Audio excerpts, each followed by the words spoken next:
시청자 여러분 반갑습니다. 오늘 시청자분들이 가장 답답해하실 한 가지를 먼저 짚어드리겠습니다. 코스피는 사상 최고를 다시 쓰는데 왜 내 계좌는 안 오르지? 삼성전자 어떻게 해야 되는 걸까?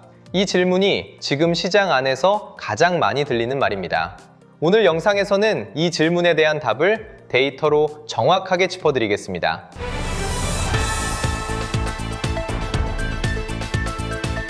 먼저 출발선부터 확인하겠습니다. 오늘 코스피는 장 초반 8,933선까지 치솟으며 사상 첫 9,000피 등정을 시도했고 곧바로 차익 실현 매물이 출회되며 8,500선까지 급락한 뒤 8,600선에서 등락하는 흐름입니다. 삼성전자는 장중 37만 원을 돌파하며 신고가를 다시 경신한 뒤 현재 35만 5천 원 부근에서 거래 중입니다. 전 거래일 대비로는 3.87% 상승한 자리입니다. 코스피는 단기 변동성을 보이지만 삼성전자는 흐름을 유지하고 있다는 것이 오늘 시장의 핵심입니다. 지금 시장이 보내는 진짜 신호는 한 숫자에 다 들어가 있습니다. 지난달 코스피가 6.45% 폭등했던 한 거래일이 있었습니다. 지수만 보면 시장 전체가 환호한 날처럼 보입니다. 그런데 그날 상승한 종목은 단 200개였고 하락한 종목은 679개였습니다. 상승 종목보다 하락 종목이 3배 이상 많았던 셈입니다. 지수는 폭등했는데 시장 안의 종목 4분의 3이 떨어진 자리였습니다. 이게 지금 시장의 진짜 모습입니다. 이 양극화의 원인은 매우 단순합니다. 지금 삼성전자, SK하이닉스, 삼성전자우, SK스퀘어 이 4종목이 차지하는 시가총액 비중이 코스피 전체의 49.49%에 달합니다. 올해 1월 2일에는 38.83%였습니다. 5달 만에 11%포인트 가까이 비중이 폭증한 흐름입니다. 쉽게 말하면 시장 절반을 반도체 투톱이 끌고 있다는 뜻입니다. 코스피가 오르는 것처럼 보여도 그 상승의 대부분이 이 4종목에서 만들어지고 있다는 의미입니다. 이 구조에서 만들어지는 풍경이 바로 지금 시청자분들이 체감하시는 그것입니다. 뉴스에서는 코스피 사상 최고라는 헤드라인이 매일 나옵니다. 그런데 막상 내 계좌를 열어보면 별로 오른 게 없거나 오히려 떨어진 종목들이 더 많을 수 있습니다. 이건 시청자분들의 종목 선택이 잘못된 게 아닙니다. 지금 시장 구조 자체가 그렇게 짜여 있다는 의미입니다. 지수가 강해 보이는 것과 시장 전체가 강한 것은 완전히 다른 이야기입니다. 오늘 시장에서 또 하나 주목할 부분은 반도체 업종 안에서도 종목 차별화가 진행되고 있다는 점입니다. 삼성전자는 3.87% 상승 흐름을 이어가고 있는 반면 SK하이닉스는 1.1%, 삼성전기는 8.63% 하락 중인 것으로 집계됐습니다. 같은 반도체 업종 안에서도 종목별 흐름이 명확하게 갈리고 있다는 의미입니다. 이는 단순한 업종 매수가 아니라 종목별 펀더멘털과 호재의 무게를 시장이 따로 따져보기 시작했다는 신호로 평가됩니다.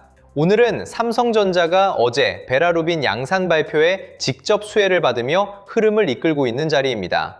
자, 여기서 시청자분들이 정말 봐야 할 것을 짚어드리겠습니다. 지금 시장에서는 두 가지 흐름이 동시에 진행되고 있습니다.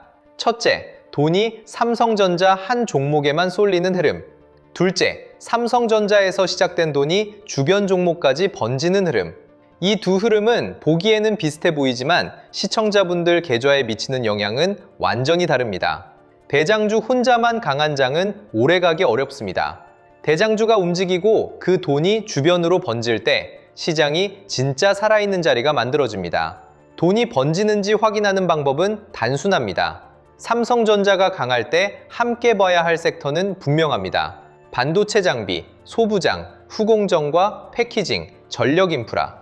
이 4 영역이 같이 움직이는지가 핵심 지표입니다.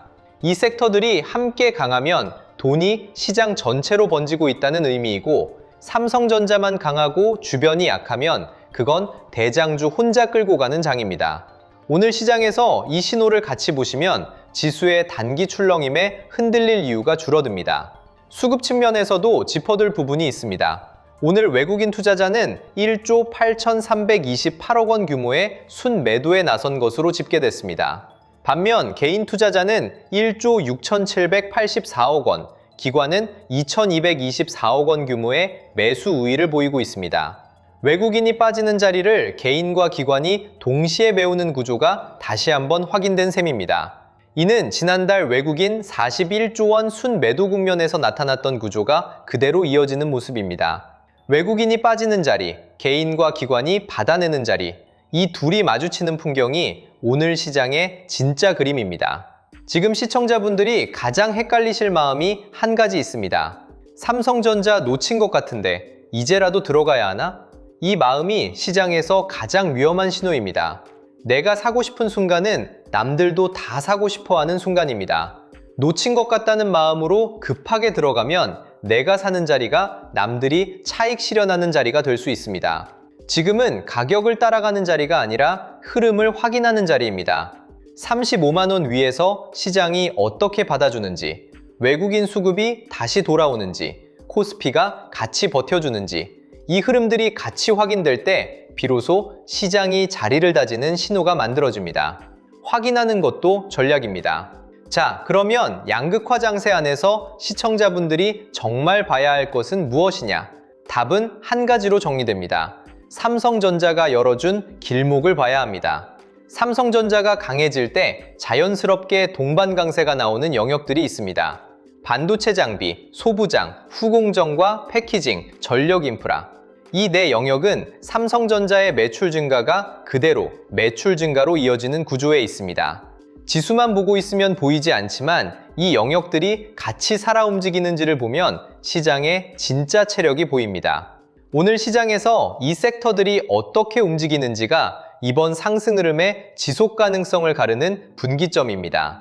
어제 대만 타이베이에서 열린 GTC 2026 기조연설은 단순한 행사가 아니었습니다. 젠슨 황 엔비디아 CEO가 차세대 AI 가속기 베라루빈의 본격 양산 단계 진입을 공식 선언한 자리입니다. 이 발표가 의미하는 바는 두 가지입니다. 하나는 삼성전자가 베라루빈 HBM사 공급망에 우선 진입한 사실이 다시 한번 시장에 확인됐다는 점입니다. 또 하나는 베라루빈 양산이 본격화되면 삼성전자의 HBM 매출이 다음 분기부터 실적으로 직접 연결되는 흐름이 만들어진다는 점입니다. 오늘 삼성전자가 변동성 한복판에서도 매수세를 받는 진짜 이유가 바로 여기에 있습니다. 베라루빈만이 끝이 아닙니다. 차기 플랫폼 루빈 울트라가 2027년 출시 예정으로 공식 확인된 자리입니다. 이 루빈 울트라에 탑재되는 메모리가 HBM4E입니다. 삼성전자는 지난주 5월 29일 HBM4E 12단 샘플을 세계 최초로 글로벌 고객사에 출하한 것으로 발표했습니다. HBM4 양산 출하 이후 단 3개월 만에 후속 샘플 공급입니다. 이는 단발성 호재가 아니라 다음 세대 플랫폼까지 매출이 안정적으로 이어지는 그림이 만들어졌다는 의미입니다. 올해와 내년 그리고 그 이후까지 매출 가시성이 한층 강해진 자리입니다. 가격 흐름도 같은 방향을 가리키고 있습니다. 올해 2분기 들어 범용 디램 가격은 전분기 대비 45% 추가 상승, 낸드는 50% 추가 상승한 것으로 집계됐습니다. 직전 분기 가격이 이미 55에서 60% 상승했던 점을 고려하면 두 분기 연속 50% 안팎의 상승이 이어지는 셈입니다. 지난달 한국 메모리 반도체 수출은 전년 동기 대비 262% 증가했고 특히 SSD 수출은 7배 넘게 늘어난 것으로 발표됐습니다. 다음 해 메모리 수요 증가율은 17에서 20%, 공급 증가율은 4에서 6%로 추정되면서 가격 상승 흐름이 다음 해까지 이어질 가능성이 크다는 평가가 함께 나오고 있습니다. 이러한 가격 환경이 그대로 실적 전망에 반영되고 있습니다. 삼성전자의 올해 연간 영업이익 전망치는 367조 1천억 원에 달합니다. 전년 대비 743% 증가한 사상 최대 수치입니다. 다음 해 영업이익은 488조에서 548조 원까지 확대될 것으로 전망되어 있습니다. 비교 기준을 짚어드리면 더 분명해집니다. 삼성전자가 과거 한 해 최대로 기록했던 영업이익은 2021년 슈퍼사이클 당시에 51조 원이었습니다. 올해 367조 원은 그보다 7배 이상 큰 규모이며 AI 시대의 메모리 사업이 과거와 완전히 다른 영역으로 올라섰다는 의미입니다. 이번 주 시장의 단기 흐름을 결정할 글로벌 변수도 짚어둘 필요가 있습니다. 먼저 미국 연방준비제도의 경기 동향 보고서 베이지북이 발표됩니다. 스페이스X의 나스닥 상장이 이번 주 예정되어 있고 한국의 MSCI 선진국 지수 편입 여부 결정도 임박해 있습니다. 특히 MSCI 선진국 지수 편입이 확정될 경우 글로벌 패시브 자금의 신규 유입 규모는 최소 60조 원 이상으로 추정됩니다. 이 세 변수가 어떤 방향으로 풀리는지에 따라 한국 증시의 다음 자리가 결정될 전망입니다. 호재 방향으로 풀릴 경우 외국인 매수 전환의 결정적 분기점이 될 수 있다는 점에서 시장의 시선이 집중되고 있습니다. 오늘 외국인이 1조 8,328억 원 규모의 순매도에 나선 것은 단기 차익 실현 성격으로 분류됩니다. 다만 지난주까지의 흐름을 보면 외국인의 일별 순매도 폭이 빠르게 축소되고 있던 자리입니다. 코스피가 사상 최고를 경신한 지난주 외국인 순매도는 일평균 2조 7천억 원에서 약 1,300억 원 수준으로 급격히 줄었습니다. 같은 날 외국인은 삼성전자를 5,748억 원 순매수한 것으로 확인됐습니다. 이번 주 외국인이 본격적인 매수 전환에 성공한다면 한국 증시의 다음 단계 진입을 가르는 결정적 신호가 만들어질 전망입니다. 41조 원 순매도의 마지막 단계인지 여부가 이번 주 안에 드러날 자리입니다. 여기까지 정리하면 지금 시장은 결국 한 가지를 묻고 있습니다. 코스피 1만, 삼성전자 50만 원대. 이 좌표들은 글로벌 IB가 일제히 보고 있는 자리입니다. 그러나 시장은 그 도달 과정에서 단기 변동성과 양극화를 거치는 중입니다. 오늘처럼 지수가 9,000을 시도했다가 8,500까지 밀리는 풍경이 앞으로도 한 번씩은 반복될 가능성이 큽니다. 이런 자리에서 시청자분들이 잊으시면 안 되는 한 가지가 있습니다. 지수의 단기 출렁임이 아니라 시장의 중심축이 어떻게 자리를 잡아가는지를 봐야 합니다. 확인하는 것도 전략입니다. 마지막으로 한 가지 더 말씀드리겠습니다. 지수가 오르는데 내 계좌가 따라가지 못하는 시청자분들은 종목 선택을 자책할 일이 아닙니다. 지금 시장은 그렇게 짜인 구조입니다. 삼성전자와 SK하이닉스가 시장의 절반을 끌고 있고 그 외 종목은 시장 전체의 흐름과 따로 움직이고 있는 자리입니다. 이런 장세에서 시청자분들이 봐야 할 것은 단순합니다. 대장주가 만든 길목 위에서 돈이 어디로 번지는지를 같이 보는 것입니다. 장비, 소부장, 후공정, 전력인프라 이 영역들이 함께 움직이기 시작할 때 시장 전체가 살아있는 자리가 만들어집니다. 시청자분들의 계좌가 진짜 따라오르는 자리는 바로 그때입니다. 자, 여기까지 들으시면 이런 생각이 드실 겁니다. 결국 오늘 뭘 해야 하는 거야? 정리해보면 단순합니다. 오늘 장은 그냥 운 좋게 마치는 사람이 이기는 장이 아닙니다. 기준이 있는 사람이 버티는 장입니다. 삼성전자가 40만 원대 위치까지 도달하느냐, 그 흐름이 반도체 주변 종목으로 퍼지느냐, 그 다음 돈이 어디로 이동하느냐, 이걸 봐야 하는데요. 문제는 개인 투자자분들이 이 흐름을 매일 혼자 정리하기가 어렵다는 겁니다. 뉴스는 너무 많고요. 종목도 너무 많고요. 누구는 삼성전자만 보라고 하고, 누구는 하이닉스가 답이라고 하고, 누구는 장비주를 보라고 하고, 또 누구는 전력 인프라가 다음이라고 합니다. 이러면 결국 기준 없는 사람은 가장 시끄러운 뉴스에 끌려갑니다. 그래서 이런 자료가 필요한 겁니다. 삼성전자 이후 돈이 이동할 수 있는 후보군, 각 종목군별 대응 기준, AI 주식 보조지표, 템플릿, 지표 사용 설명서, 섹터별 자금 흐름, 매매 전 체크리스트, 관전 포인트 정리까지 같이 준비했습니다. 저번에 드렸던 책 자료들 기억하시죠? 주식의 타이밍, 개미가 놓친 돈의 흐름, 돈이 돈을 부른다, 그리고 코스피만의 시대, 돈의 흐름을 잇는 법까지. 이 자료들을 받아보셨던 분들은 주식시장이 단순히 좋은 뉴스 하나로 움직이는 게 아니라 돈이 어디서 시작되고 어느 섹터로 번지고 개인들이 언제 뒤늦게 따라붙는지 그 흐름을 조금은 감 잡으셨을 겁니다. 이번에는 거기서 한 단계 더 들어가겠습니다. 큰 흐름을 보는 책 자료에 더해서 실제 장에서 바로 확인할 수 있는 삼성전자 이후 돈이 이동할 수 있는 후보군, 각 종목군별 대응 기준, AI 주식 보조지표, 템플릿, 그리고 지표 사용 설명서까지 같이 준비했습니다. 기존 자료를 못 받으신 분들도 계실 수 있잖아요. 그런 분들을 위해 개미가 놓친 돈의 흐름, 주식의 타이밍, 돈이 돈을 부른다, 코스피만의 시대, 주식의 흐름을 잇는 법까지 전에 못 받으셨던 분들도 이번에 같이 받아보실 수 있게 준비해 두었습니다. 자, 이제 삼성전자만 보면 늦을 수 있습니다. 선도주만 보는 순간 수급의 다음 파도를 놓칠 수 있습니다. 지금 장은 삼성전자가 중심에 서 있는 건 맞습니다. 그런데 큰 돈은 한 종목에만 계속 머물지 않습니다. 처음에는 선도주가 먼저 움직입니다. 그 다음 수급이 주변 종목으로 퍼집니다. 그리고 후발주로 수급이 번집니다.